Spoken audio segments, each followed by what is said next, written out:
வணக்கம் நேயர்களே, நான் உங்கள் ஆஸ்ட்ரோ பூர்ணா. இன்றைக்கி நாம் பார்க்கக்கூடிய சிறப்பு பதிவு குரு பயிற்சி 2026.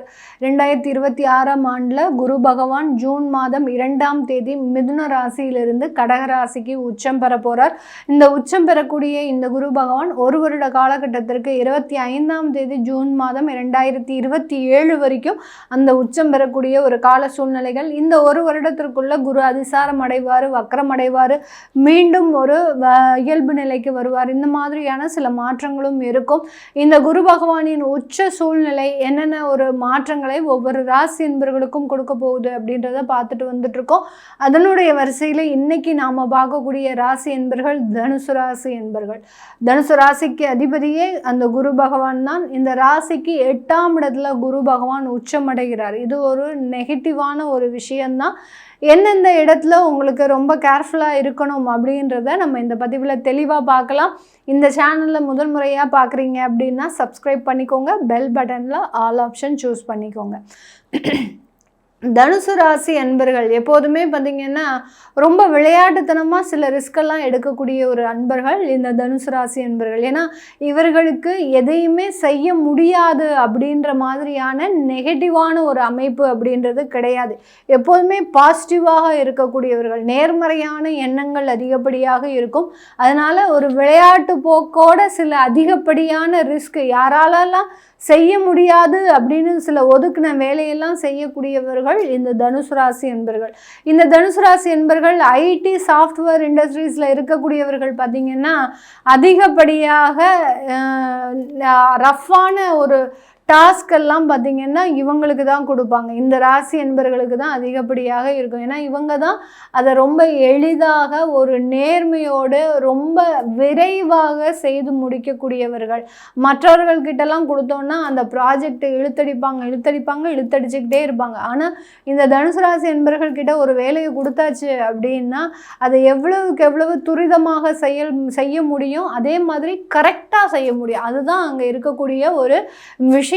இந்த தனுசு ராசி அன்பர்கள் கிட்ட ஒரு பாசிட்டிவான ஒரு விஷயம். வேலையை யார் வேணாலும் செய்யலாம், ஆனால் அது கரெக்டாக செய்கிறாங்களா அப்படின்றது தான் அங்கே இருக்கக்கூடிய ஒரு ஸ்பெஷலே. அதை செய்து முடிக்கக்கூடியவர்கள் நம்ம தனுசு ராசி என்பர்கள். இப்படிப்பட்ட இந்த தனுசு ராசி என்பர்களுக்கு கிட்டத்தட்ட ஒரு 10 வருடங்களுக்கு மேலாக நிறைய இடத்துல ஒரு தோல்விகள் இருந்திருக்கு. அதெல்லாம் இல்லாமலாம் கிடையாது.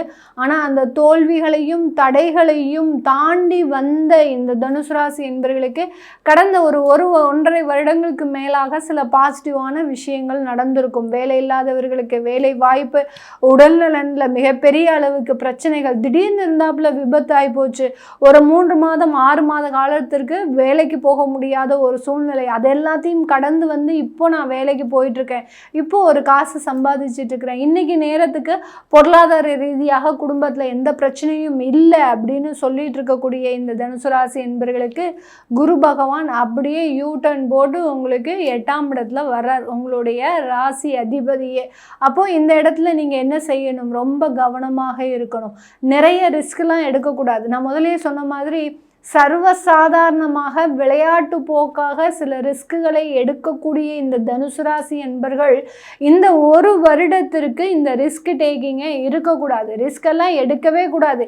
இருக்கிற வேலையை டெய்லி காலையில் எந்திரிச்சு செஞ்சு நீங்கள் தூங்கினாலே போகிறோம். டயத்துக்கு சாப்பிடுங்க, டயத்துக்கு ஓய்விடுங்க. இதை மட்டும் செய்துட்டு வந்தீங்கன்னாலே போகிறோம். மிகப்பெரிய ஒரு மாற்றங்கள் உங்களுடைய வாழ்க்கையில் இருக்கும். அதை விட்டுட்டு நான் புதுசாக தொழில் தொடங்க போகிறேன், புதுசாக இன்வெஸ்ட்மெண்ட் பண்ண போகிறேன், புதுசாக வீடு கட்ட போகிறேன், இதை எல்லாத்தையும் பண்ணவே கூடாது. இந்த ஒரு வருடம் வீடு கட்டுறதை நிப்பாட்டணும், இந்த ஒரு வருடம் இன்வெஸ்ட்மெண்ட் பிளானை நிப்பாட்டணும், இந்த ஒரு வருடம் யாருக்கும் பணம் கொடுக்கக்கூடாது. முக்கியமாக யாருக்கிட்டையாவது பணம் கொடுத்தீங்க அப்படின்னா அது திரும்ப வராத ஒரு சூழ்நிலைகள் அப்படின்றது இந்த தனுசு ராசி என்பர்களுக்கு இருக்க போது. இந்த காலகட்டம் இந்த தனுசு ராசி என்பர்கள் தன்னுடைய ஆபரணங்கள், அதாவது தங்க நகைகளெல்லாம் ரொம்ப கேர்ஃபுல்லாக வச்சுக்கணும். நான் முதலே சொன்ன மாதிரி எல்லாத்தையுமே ரிஸ்க்குன்றது இவர்களுக்கு ஒரு அல்வா சாப்பிட்ட மாதிரி. வீட்டில் தங்கம் இருக்கும், ஆனால் அது எவ்வளோ இருக்குன்றதை இவங்க கணக்கு வச்சுக்க மாட்டாங்க. அது இருந்ததே, தோடு இருந்ததே, பிரேஸ்லெட் இருந்ததே, செயின் இருந்ததே, இது இருந்ததே அப்படின்னு தான் சொல்லுவாங்களே ஒழிய இருந்ததா இல்லையா அப்படின்றத இவர்களால் நினைவுபடுத்த முடியாது. அந்த அளவுக்கு அந்த ஞாபக மறதி அப்படின்றது அதிகரிக்கக்கூடிய ஒரு தருணமாக இருக்கும். இருக்கும். அதனால் ஆபரண தங்க நகைகளை பார்த்திங்கன்னா ஒரு டைரி போட்டு எழுதி வைங்க. என்னென்ன இருக்குது வீட்டில், என்னென்ன வீட்டில் அதாவது அடகு கடையில் வச்சுருக்கிறீங்க, மார்க்கெட்டில் என்னென்ன வச்சுருக்கிறீங்க அப்படின்றத நீங்கள் ஒரு டைரி போட்டு எழுதுறது தான் நல்லது. அப்படி இல்லாத பட்சத்தில் நகைகள் தொலைகிறதுக்கு வாய்ப்புகள் அதிகப்படியாக இருக்கும். இந்த தனுசு ராசி என்பவர்கள் இந்த வருடத்தில் செய்யக்கூடாத முக்கியமான ஒரு விஷயம் அப்படின்னு பார்த்தீங்கன்னா, ஷேர் மார்க்கெட்டில் இன்வெஸ்ட் பண்ணக்கூடாது. இன்வெஸ்ட் பண்ணிங்கன்னா டோட்டலாக காலி ஆகிடும். ஏன்னா 3 வருடத்திற்கு முன்னாடி இந்த தனுசு ராசி என்பவர்கள் ஷேர் மார்க்கெட்டில் கிட்டத்தட்ட அவரவர்களினுடைய வருமானத்திற்கு தகுந்த மாதிரியான இழப்புகளை அனுபவிச்சிருப்பாங்க. சில பேர் பெரிய அளவுக்கு வேலை பார்த்துட்டு இந்த ஷேர் மார்க்கெட்டில் பார்த்திங்கன்னா 10 லட்சம் போட்டு 10 லட்சமும் ஸ்வைப்பு. சில பேர் சின்ன வேலை பார்த்துட்டு இருப்பாங்க, ஒரு மாதத்துக்கு 1 லட்சம் போட்டு அந்த 1 லட்சமும் ஸ்வைப்பு. இப்படி அந்த 3 வருடங்களுக்கு முன்னாடி இருந்த ஒரு சூழ்நிலைகள் அப்படின்றது இப்போ 2 மடங்காக வருவதற்குண்டான ஒரு தருணம். அதனால் ஷேர் மார்க்கெட்டில் இன்வெஸ்ட்மெண்ட்டுன்றதை நீங்கள் செய்யவே கூடாது. அந்த பக்கமே தலை வச்சு படுக்கக்கூடாது. பண்ணினீங்க அப்படின்னா பெரும் ஆபத்து காத்துட்ருக்குது. வெளிநாட்டில் இருக்கிறவர்களுக்கு இந்த காலகட்டம் ஜாக்பாட்லாம், அதாவது திடீர் யோகங்கள் அப்படின்னு சொல்லலாம். 8ஆம் இடத்துல குரு வந்தாச்சு அப்படின்னாலே சில இடத்துல மறைமுகமான ஒரு வருமானம் அப்படின்றது இந்த தனுசு ராசி என்பவர்களுக்கு வரும். சில பேருக்கு பார்த்திங்கன்னா சிங்கப்பூர், மலேசியா இந்த மாதிரியான கண்ட்ரீஸ்லலாம் பார்த்திங்கன்னா லாட்ரிலாம் இருக்கும். அந்த மாதிரியான லாட்ரி யோகத்தை பெறக்கூடிய ஒரு நேரமாக தான் இந்த தனுசு ராசி என்பவர்களுக்கு இருக்கும். அதனால் தனுசு ராசி என்பவர்கள் வெளிநாட்டில் இருக்கிறீங்க அப்படின்னா மறைமுக வருமானங்களை கொஞ்சம் என்கரேஜ் பண்ணுங்கள். சில பேருக்கு பார்த்திங்கன்னா நீங்கள் ஏதோ ஒரு தொழில் செஞ்சிட்ருக்கிறீங்க, அங்கே கன்சல்டண்ட்டாக இருக்கிறீங்க, அங்கே ஒரு கமிஷன் உத்தியோகம் பண்ணுறீங்க அப்படின்னா அந்த கமிஷனை இன்க்ரீஸ் பண்ணுங்கள். இன்க்ரீஸ் பண்ணும்போது ஆட்டோமேட்டிக்காக உங்களுடைய வருமான வாய்ப்புகள் அப்படின்றது உயர்வதற்குண்டான ஒரு நேரம். இந்த தனுசு ராசி என்பவர்கள் யார் யாரெல்லாம் கடகராசியோடு ட்ராவல் பண்ணுறீங்களோ இந்த ஒரு வருடத்திற்கு இந்த தனுசு ராசி என்பவர்கள் கடகராசியோட டிராவல் பண்ணக்கூடிய ஒவ்வொரு நபர்களுக்கும் இந்த வருடம் ரொம்ப டஃப்பாக இருக்கும். சில பேர் கணவன் மனைவியாக இருக்கிறீங்க அப்படின்னா பிரிவுகள் அப்படின்றது அதிகப்படியாக இருக்கக்கூடிய ஒரு நேரமாக தான் இருக்க போது. இந்த காலகட்டத்தில் திருமண வாய்ப்புகள் கூடி வரும். கடைசி நேரத்தில் அதை நின்று போகிறதுக்கும் உண்டான ஒரு அமைப்புகள் அப்படின்றது இந்த தனுசு ராசி என்பவர்களுக்கு இருக்குது.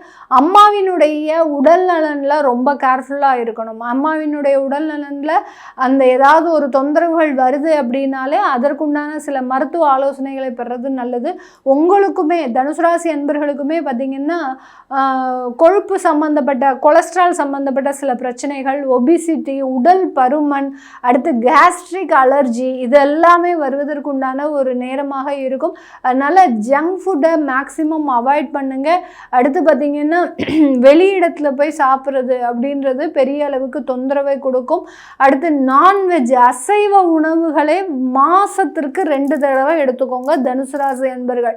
ஏன்னா வாரத்துக்கு ஒரு வாட்டி எடுத்தாலே இந்த இடத்துல மிகப்பெரிய ஒரு பிரச்சனை வருது. அதனால உங்களுக்கு மாதத்துக்கு 2 வாட்டி அசைவ உணவுகளை எடுத்துக்கிட்டீங்க அப்படின்னா மிகப்பெரிய ஒரு உடல் தொந்தரவுகள் இருந்து நீங்கள் நிவர்த்தி அடையக்கூடிய ஒரு நேரமாக இருக்கும்.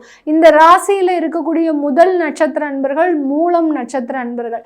இந்த மூலம் நட்சத்திர அன்பர்கள் இந்த காலகட்டத்தில் கடன்கள் அதிகமாக வாங்கக்கூடிய ஒரு நேரம். தேவையே இல்லாத ஒரு செலவுகளுக்காக நீங்கள் கடன் வாங்கக்கூடிய ஒரு நேரமாக தான் இந்த மூலம் நட்சத்திர அன்பர்களுக்கு இருக்க போது.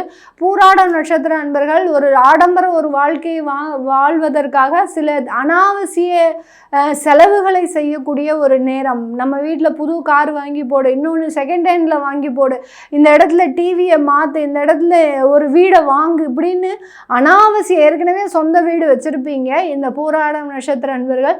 திரும்பியும் வேறு ஏதாவது ஒரு வீடு வாங்கணும்னு சொல்லி அதில் போய் லாக் ஆகக்கூடிய ஒரு செலவுகள், இது எல்லாமே இந்த பூராடம் நட்சத்திர அன்பர்களுக்கு வரும்.